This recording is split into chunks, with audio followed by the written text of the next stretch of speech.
Mercredi, les deux veaux boivent tout seuls, comme des grands.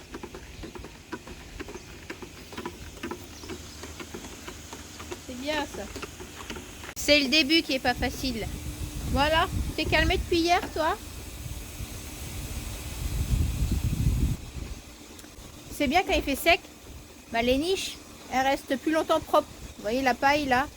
Même, pas ceci, ça arrive qu'il y a 2 jours. Quand il pleut, c'est plus vite l'agadou. Et là c'est bien. Ça économise un petit peu la paille. Et puis toi tu as une grande niche pour toi toute seule. Ce matin je vais mettre aussi en place des pièges à mouches. Alors ces seaux là on les a depuis 2 ans maintenant. On garde le seau et on met un produit dedans. C'est un appât qu'on met dans le seau et on remplit d'eau. On touille et après on accroche le seau en hauteur. Le principe c'est que les mouches elles sont attirées par l'odeur parce que ça pue ce truc. Hein. Elles rentrent dans le petit entonnoir qui est là. Hop. Et après elles sont coincées à l'intérieur. Et il suffit de temps en temps d'ouvrir et puis d'enlever les mouches qu'il y a dedans. Et puis aussi quand il fait chaud, ben, ça s'évapore. Donc on rajoute un petit peu d'eau. Généralement on fait toute la saison avec une dose. Celle-là il me restait l'année dernière. Mais là je vois que le seau il commence à être un petit peu usé. Parce qu'il passe son temps dehors. Et là on voit que bon, bah, le capuchon est cassé. Il faudrait que je regarde si je trouve pas d'autres... un truc pour remplacer.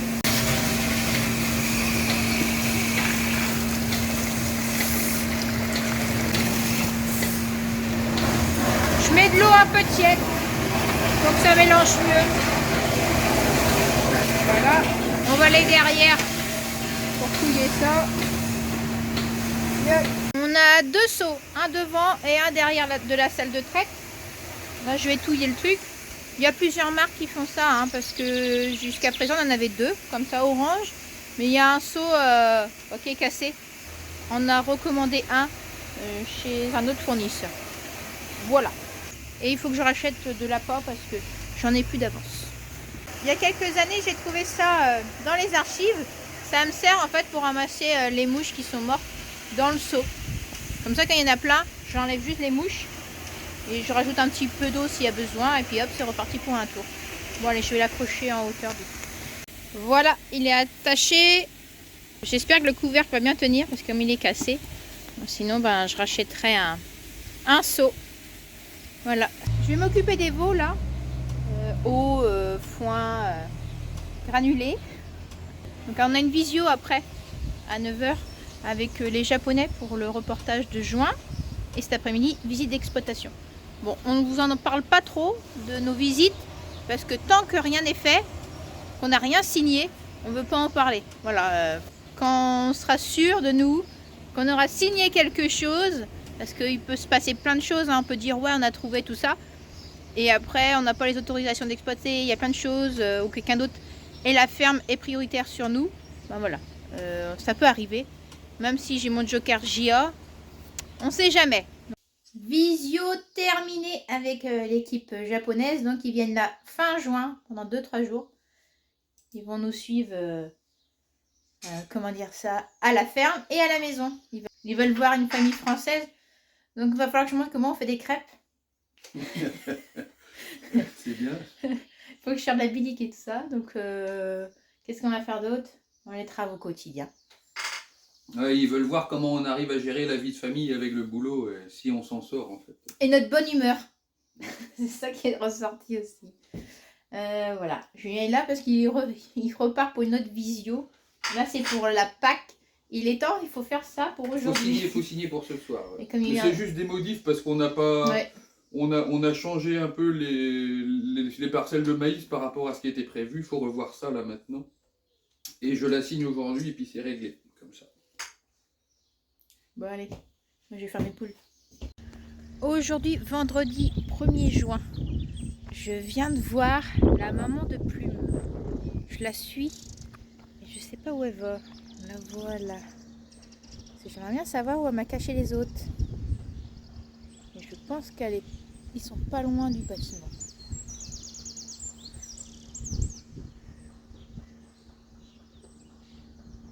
Ouais, je pense qu'ils sont pas loin. Je vais continuer à la suivre. On va bien voir. Elle est couchée là. Ils sont où tes petits? On va les chercher. Ça n'a rien donné. Elle est restée couchée là-bas. Donc je ne sais pas où ils sont. J'avais l'impression d'entendre miauler, mais bon. Tant pis, une prochaine fois. Sinon il faut que j'aille fouiller, mais je suis même pas sûre de tomber dessus. Je verrai bien si je la revois. On change de parc aux chèvres. Elles vont venir ici nettoyer, parce que ça a déjà bien séché de l'autre côté. Bon, elles ont bien suivi. Attention, il y a le fil là. Je vais aller leur chercher de l'eau. Elles sont contentes. Plein à manger. Bon, je pense que Sophia va me faire des bêtises. Elle va grimper partout sur les petits poulaillers. Je me disais que la poule elle faisait un drôle de bruit. Je me suis dit, oh, il y a peut-être des poussins. Et oui, elle en a un. Et ici, je me suis dit, bah, c'est bizarre. Je vois qu'il y avait 2 coquilles cassées. Et il y en a d'autres en fait. Ils se sont partagés les petits. Elles étaient 3 à couver depuis quelques temps. Bah, elles ont toutes gardé. Là, il y en a. Voilà. Eh oh, me pique pas, vilaine. Là, il y en a un petit. Hop. Et voilà. Ah, trop bien. Bon, maintenant, il faut que tout le monde reste là. Je sais pas comment vous allez vous partager les petits, hein. J'avais marqué les œufs, j'avais fait une petite croix dessus. Faut pas les ramasser. Bon, par contre, vous, je viens de vous déplacer. Vous n'avez pas intérêt d'embêter les petits poussins, hein. Attention à vous.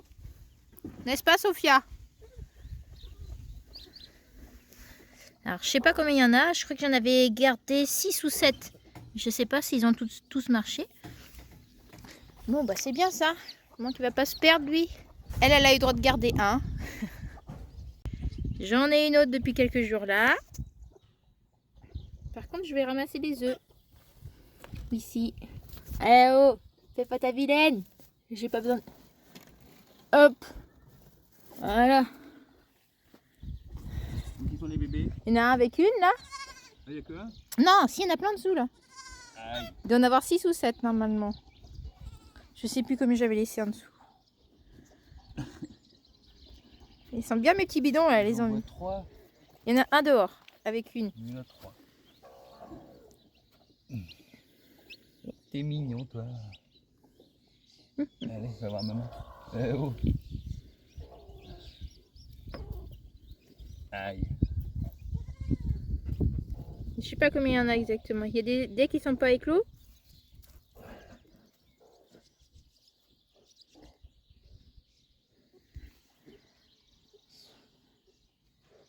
Peut-être rien dans celui-là. Je crois que c'est 6 que j'avais laissé. Si ça piaille dedans. Ça piaille dedans? Ah bah il va. On entend? Ouais. Attends. Ouais, ça bouge. Ah oui, on entend. Ah bah ça va pas tarder. Pic, pic. Tiens, remets-le à sa place.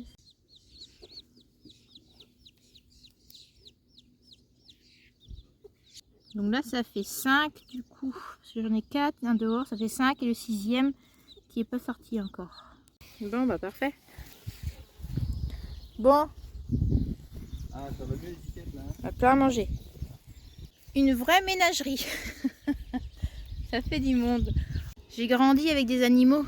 Donc autour de moi, mon grand-père aimait beaucoup les animaux. Et il avait des poules, des oies, pintades, paons, des chevaux. Qu'est-ce qu'il avait encore? Un chien, chat, des moutons. On a eu aussi. Je sais plus quoi d'autre. Puis avant il y avait eu des vaches aussi.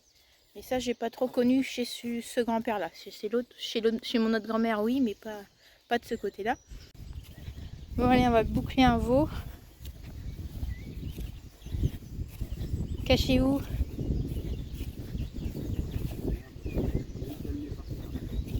Mais c'est pas son petit. Donc là. La maman est là-bas.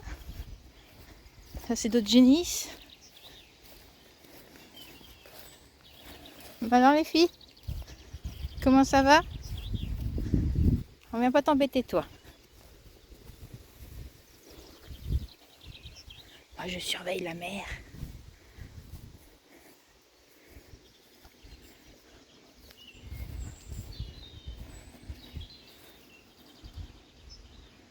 Pour l'instant elle n'a rien vu. Vite. Hey! Oh bah. Hey! Ça y est, ça y est. Elle arrive, c'est bon. Chut, ça y est. Putain, il est costaud quand même. C'est un mâle. C'est bon, la mère arrive. Allez, on vous le laisse. Ça va. Elle est là, la maman. C'est celle qui a les cornes. Allez. Tu le mets debout qu'on le voit un peu.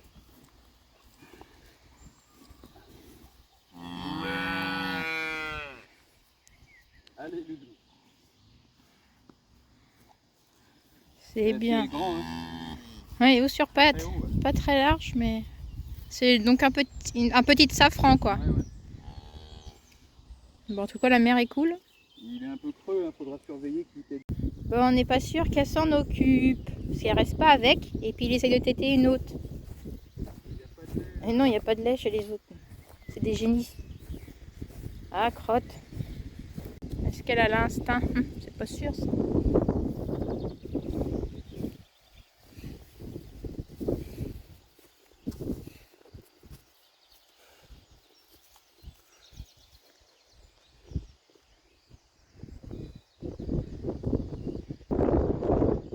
Ah si. Oh. Elle se laisse pas téter. Oh. Il va falloir ramener ça au bâtiment. Elle lèche pas non plus. Bon allez hop.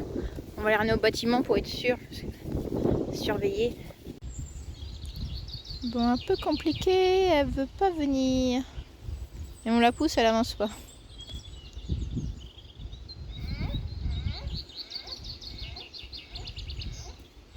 Allez, viens! Bon, Julien, il voit qu'il a chié jaune, donc ça veut dire qu'il a dû téter. Ok, bon, on le laisse là. Bon. Affaire à suivre, quoi. On verra bien. Aujourd'hui, vendredi 2 juin. Là, en arrivant ce matin, je fais le tour des parcelles. Voir s'il n'y a pas de dégâts, s'il n'y a pas de chouka. Là, j'ai fait 4 parcelles et j'ai rien vu. Donc, je ne sais pas où ils sont allés. Ils étaient chez les voisins. Donc, non, ils sont pas chez nous. L'autre jour, on nous avait appelé pour nous dire qu'il y en avait quelques-uns ici. Mais là, ce matin, il n'y a pas. De toute façon, dans la journée, on va refaire un tour. Et puis, si on voit que ça commence à venir, on va mettre épouvantail. J'ai acheté de la rubalise, des piquets de fer. On n'en avait plus. Je croise les doigts pour pas qu'ils viennent. Alors je sais pas si on voit bien, mais on voit que c'est sorti, hein. On voit les rangs. Là. Ce qu'il y a après les choucas, ils viennent. Et ce qu'ils font, en fait, ils arrachent, comme ça a poussé, hop, ils arrachent le plant et puis ils mangent la graine. Voilà ce qu'ils font. Et ça peut faire beaucoup de dégâts. Une année, on a perdu 6 hectares. Comme ça. Et d'autres, c'est les pigeons. Peut-être certains connaissent pas les choucas, c'est une sorte de corbeau, quoi. C'est noir, quoi. Donc voilà. Allez, je vais à la ferme. À peine arrivé et changé, Julien m'a appelé pour me demander de venir au fond du village parce qu'il a emmené les vaches laitières dans un petit paddock qu'il y a ici. Il y avait une vache qui était sortie en fait du champ. Et il sait pas par où, peut-être elle a dû sauter en fait le fil. Du coup, on l'a remise dedans. Voilà. Là, on s'est dit qu'on allait les mettre dedans, c'est un peu haut. Et puis après, je pense qu'on va broyer tout ça. Parce que ça a bien séché déjà, hein, les autres paddocks. Donc il y a un petit peu d'herbe là. C'est bon, hein. Mais j'avais pas mis de courant avant de passer les vaches. Je pense Ah, elle a dû passer comme ça. c'est pas méchant. Hein. Et ce que je voulais dire, c'est que l'herbe ici pour les vaches laitières, elle est à un stade trop avancé pour elles. On avait gardé cette parcelle-là pour mettre les taris dedans avec de l'herbe dure pour les tenir. Hein. Et comme on n'a pas d'herbe qui a repoussé dans les autres paddocks, hein, et ben on a choisi de mettre les vaches laitières là. Et pour compenser la faible valeur de l'herbe, eh ben on ajoute de l'enrubanage de trèfle pur à l'auge pour faire remonter un peu la protéine dans la ration. Et ça nous permettra de maintenir les 23-25 kg de lait actuels. Mais ouais, après ça... Ben, elles vont là-bas, mais ça repousse pas.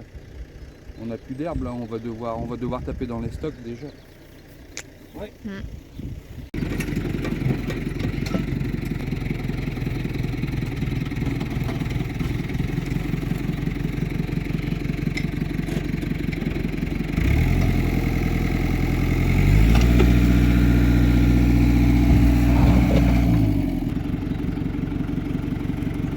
C'est pour les vaches laitières? Non, ça c'est de la prairie naturelle, c'est pour les limousines et les petites génisses laitières.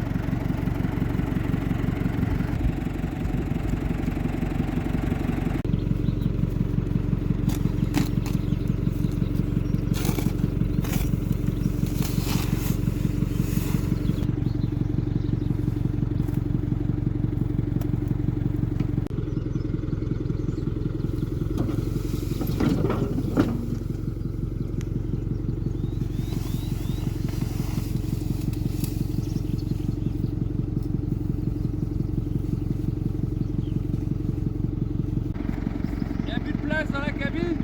Bah, il est temps de ranger, c'est tout. Mettre dans les sacs jaunes. Au recyclage. Allez, hop.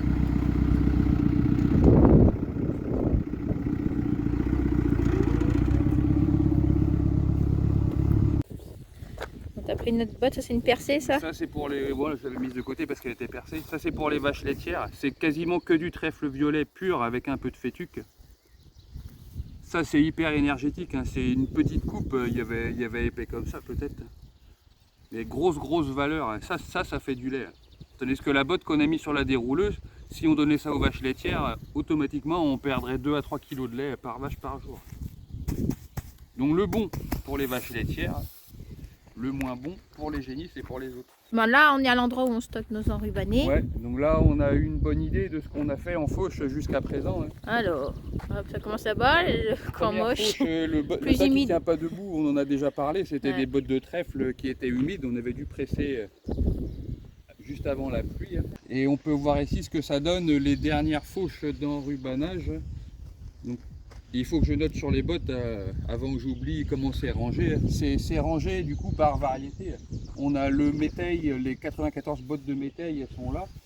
Ensuite on avait des raies gras trèfle, des trèfles purs et du trèfle géant même là-bas. Hein.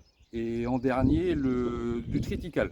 Le triticale qu'on a fauché parce que la parcelle n'était pas belle, qu'on va la ressemer ensemble. Donc là on en a combien? En tout là on est à 570 bottes.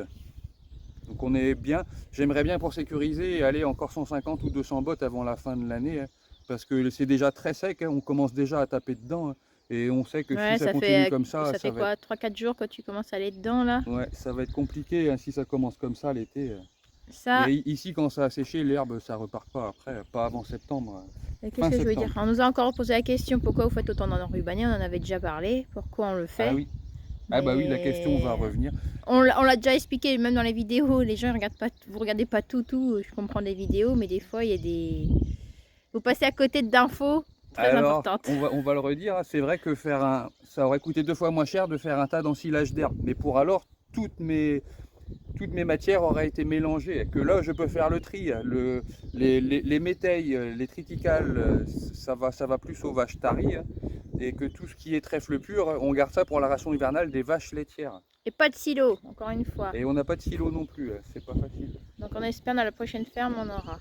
Donc oui, ça coûte cher l'enrubanage, mais pour nous c'est comme ça qu'on arrive à faire des rations équilibrées au top du top.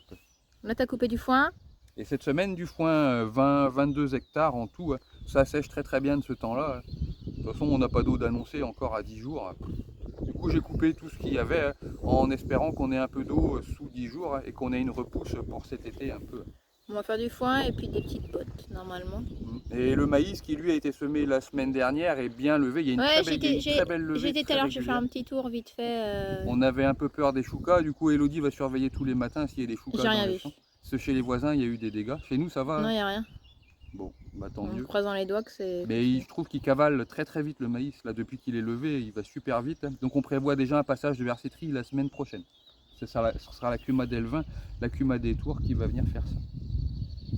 Et puis voilà ma foi. Bon allez, je vais peut-être aller m'occuper des veaux. Je suis venue là un peu vite fait. Ah oui, oui, à peine arrivé, bah oui, j'ai dit... Chercher la vache. Ouais. Et on va essayer d'aller assez vite ce matin. Il y a une porte ouverte de prévue à l'entreprise agricole qui vient faire les récoltes chez nous. C'est juste à côté, hein, c'est à quelques kilomètres. Et moi j'aimerais bien aller y faire un tour. On a plein de boulot, hein. Aujourd'hui il faut aussi aller chercher la viande chez le charcutier. J'ai 20 hectares, non il n'y a pas 20, il y a une douzaine d'hectares à faner cet après-midi. J'aurais pas fini avant la traite, donc la traite, et pendant la traite Elodie, moi, je fais la vente des colis de porc. Et bah, je finirai. Et un week-end encore bien chargé encore en plus. Demain il va falloir endainer les 7 hectares fauchés mardi qui vont être bottelés demain. Et on prépare aussi, nous, il y a un repas de famille. Il y a un repas de famille chez nous dimanche. Plus il y a le spectacle de danse des filles. Hein. Donc il faut les emmener aux répétitions et tout. Il y en a une à 14h, l'autre à 16h30. Et il y a Adam aussi en répétition de son truc là. Je vais faire le taxi samedi. Plus demain, les clients qui ne peuvent pas passer aujourd'hui, ils vont passer demain. Donc il y a bien 6 petits. J'ai trouvé un pas très en forme dans la cabane là. Elles l'ont laissé après. Je l'ai mis sous une autre ici. Peut-être qu'elle va s'en occuper. Bon, j'y crois pas trop, mais bon. Donc il y en avait bien 7. Donc 6 là. Donc 6 en forme. Nous, c'est la petite qui vient chez nous. Bah ouais. Il y a un gros là. Ouais, c'est bien.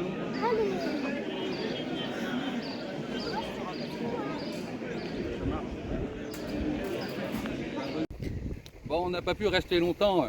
C'était vraiment sympa, on a été très bien reçus. Et on a même eu à manger en partant. Bon, on va manger sur la route. C'est sympa. Un vrai bon moment.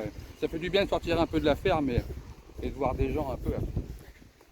Allez, c'est reparti pour la journée. Je vais chercher la viande tout de suite chez le charcutier. Bon, je trouvais le petit veau Uber Eats là un peu maigre. Hein. J'ai préféré rentrer la mère, la bloquer et voir s'il tétait bien. Et je suis pas sûr qu'il avait beaucoup tété jusque là. Et là c'est parti, il a compris comment ça fonctionne. Bah, j'ai remonté tout son lot du coup après la traite là.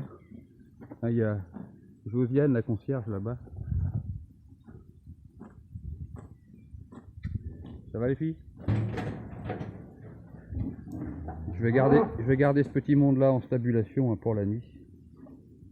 Et lui je vais le laisser téter un peu là. Avant de le passer avec sa mère. Je vais le garder dans le box de vélage pour la nuit. Surveillance. Bon, le petit de hier que Julien a rentré hier soir n'est pas en grande forme. Il veut pas téter, il tient pas trop debout. Là on l'a sondé, il m'a donné du lait du coup. Mais bon. Et Julien va lui donner quelques vitamines en plus. Mais bon, on se pose la question s'il n'a pas un petit problème en fait. Peut-être une malformation ou quelque chose. Ça peut arriver. Là mon coco. Donc affaire à suivre. Bon, par contre, t'es un peu dans le caca là, ta patte là. T'es juste au niveau d'une bouse. On va mettre un peu de paille. Hop. Attends. Tu tiens pas debout, c'est ça le problème. Non, coucou. Bon, ton veau. Il est mal engagé, hein. Ce matin, il est très faible, il était froid. Hein. Mais pas forcément... Ouais, il n'est pas déshydraté pourtant. C'est un veau qui a un problème, on l'a sondé du coup, on lui a donné 2 litres de lait chaud. J'ai dit ça, ouais. Et je lui ai fait une piqûre de vitamine. Et je pense qu'il faudra le ressonder ce soir sans doute. Et je sais pas. Mais je pense qu'il a un problème et je me dis que c'est pour ça peut-être que sa mère elle allait pas trop autour en fait. Je sais pas. Bon, c'est On va rare, hein. surveiller. Et c'est les trucs qui arrivent le week-end quoi. Normal. Bon, allez, on va le laisser, on va débloquer sa mère.